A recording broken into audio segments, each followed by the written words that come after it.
I want to talk about the faith of the patriarchs tonight. If you have your Bibles, turn them to Hebrews chapter 11. And we'll begin with Abraham. We introduced him this morning. Abraham is the father of faith. And it's a moniker that is well earned. Abraham's faith, if you look at verse 8, it says, by faith Abraham, and I want you to notice there's a comma there. Go to the next comma, and what do you find right after it? Obeyed. This is real faith. Now, this is lost on many of our denominational friends. They do not understand that obedience to Christ and faith are linked. They are inseparable. By faith, Abraham did what? Well, he obeyed. If you go to verse 9 and you follow it through verse 16, you'll find that by faith, Abraham sojourned. He was a pilgrim in a strange land. He was nomadic. What does nomadic mean? Well, it means that he traveled all over the land. He had herds and flocks of sheep and goat and camels. As a matter of fact, Abraham seemed to be a very wealthy man. And your wealth generally during that time was weighed in the amount of livestock you had. And by the way, salt was one of the most valuable commodities and was used as a currency. As a matter of fact, do you know the word saline? What does that mean? That means salt, right? It comes from a word that we get our word, instead of saline, we get our word salary from that. And so there was a time when people were paid in salt. Lot's wife was turned into a pillar of salt. Do you know what a pillar of salt is? It's not a very comfortable pillar, is it, to lay your head on? That's another one of those West Virginia things. I saw this on all things, a National Geographic documentary from the Sudan, which is the desert where most of these Muslim folks live down there. Sudan, generally, if you know anything about it, you know it's a war-torn country. Dan Kessinger, when he and DJ flew over to Kenya, somehow they ended up in the Sudan. And I thought, oh boy, but you'll have to have him tell you some stories about his time in the Sudan. But he got out of there and was able to keep his hide. This documentary showed where these Bedouins, a Bedouin, you know what a Bedouin is? A Bedouin is one of these guys that live in tents and just go all over the desert taking their flocks. These Bedouin, once a year, will set off with a caravan of camels, and they will head into the middle of the desert. And I mean, they travel for days to get there. And these camels know where they're going because they're going to a place where there's much water. And this water, when they get there, they now have developed it the same way we would develop a spring. You know what I mean when I say develop? You've got the spring coming out of the hill, but maybe you'll make a concrete basin and you'll put a pump in it and you'll be able to use it. You develop the spring. They have sort of developed it. There's no pumps or anything, but they have basins all across the flat land, and this water that bubbles up, it goes out across those basins. It just looks like pins, and it fills them up, and then, because there isn't much rain, the spring dries up, and throughout the rest of the year, that water, that turns into salt because it's a saltwater spring. And it comes out there, and they go and they get that salt. Well, what they have is they kind of have like a burlap sack, but it's not in the shape of ours. It's in the shape of a orange road cone. And this is the shape that they've been for thousands of years. They've been making them in this style. They will fill that pillar up with the wet salt, and they'll pack it in there.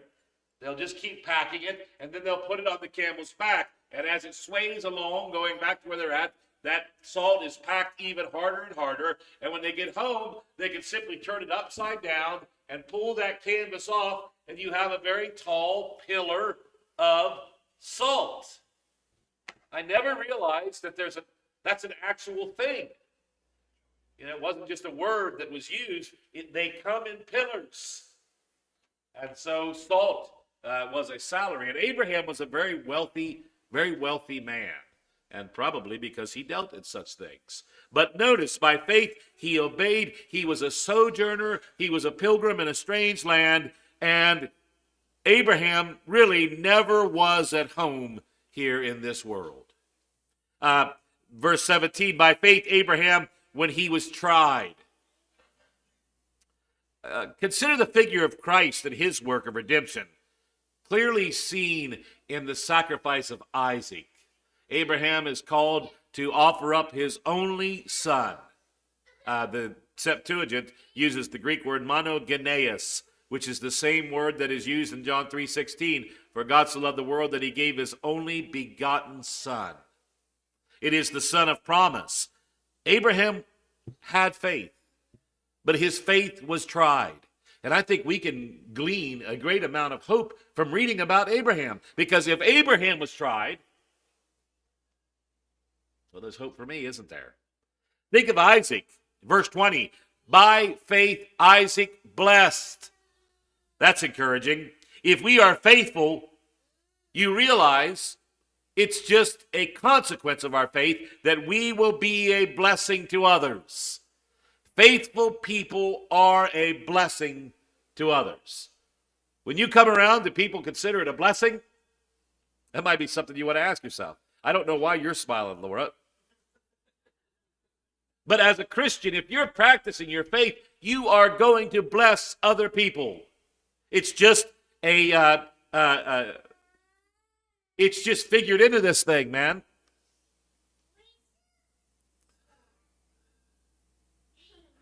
I was watching some of the things with Joe Biden this afternoon when I woke up, and they had Bill Clinton. Bill Clinton went to Harlem this week. CBS morning show had him on. Did anybody watch that? You didn't watch it because you were here, but I got it on YouTube. And there's Bill Clinton. He's got this shirt on that says 46664. And I thought, man, you ain't even hiding it anymore. Well, do you know what 46664 stands for? Well, you might think it has something to do with the devil, but it was Nelson Mandela's number when he was in prison. But I saw that 46664. When I was younger, in the late 90s and the early 2000s, a lot of my premillennial friends who were in the denominations, they thought for sure Bill Clinton was the Antichrist. Well, we haven't seen the worst of it yet, I suppose, when it comes to politicians. But the reason I said that is because I said man, and those guys, they like to use that phrase. I'm sorry, I'm getting completely off the subject, but I thought that would be interesting for you. Bill Clinton is not the Antichrist. He's just simply celebrating Nelson Mandela. But Isaac's faith. Isaac was a blessing to everybody else. That's why I brought that up. He has a new book out, Bill Clinton does. It's called Citizen Clinton instead of Mr. President. And it chronicles his life after he's been out of there for 20-some years now. And it chronicles his life just simply as a citizen. And, of course, he's done a lot of things to help in humanitarian issues, and these folks are always proud of that. And I applaud that. I'll tell you, I think of Jimmy Carter. Jimmy Carter might not have been the best president, but he was a good citizen when he got out. You never know what the presidents are going to do. But you see, he was talking about how what he does. Do you know what the Clinton Foundation does? I didn't know this. Regardless of what you think, the Clinton Foundation, what it does is it gathers up billionaires and it connects them to things that are needed and projects, humanitarian projects that need to be done. So that's why you see the Clintons with all their very wealthy friends all the time. They're going around to their wealthiest friends and they're connecting them to things that need to be done. And Bill Clinton was talking about how he could just see when these people help other people, it really is a blessing to them. And he says from the richest person all the way down to the poor people in that community in Harlem, everybody who helps somebody else is blessed. That's why I brought that up. See, I wasn't completely off the subject. But if you're a Christian and you have faith, by faith, Isaac blessed. You are going to be a blessing. But notice, you're going to be a blessing concerning things to come. Verse 20. We're going to bless others because of the message we bring. We are a blessing to the world because we tell them about the world to come. We tell people about things that are coming, and this is the message of Christ. Jacob's faith, verse 21. Notice, by faith, Jacob, when he was a dying, worshipped. Jacob was faithful unto death. Revelation 2:10 says, fear none of those things which thou shalt suffer. Behold, the devil shall cast some of you into prison, that ye may be tried, and ye shall have tribulation 10 days. Be thou faithful unto death, and I will give thee a crown of life. Jacob was faithful when he was, as the King James says, a dying. And so then, notice, the Bible says he was leaning on the top of his staff. I've noticed more and more of you leaning on the top of your staff lately. What's that tell you? Well, I did a gospel meeting last year up in Illinois, and I encouraged the folks there to keep on keeping on. They are a much older congregation. By older, I mean their age. They're older people. And they don't have a lot of young people. But, you know, they're the only congregation around for about 65 miles. And I tried to encourage them, you are needed in this community.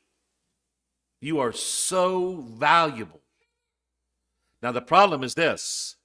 When you're ready to retire, when you're at that age and you're leaning on your staff, you really don't want to get out there and work.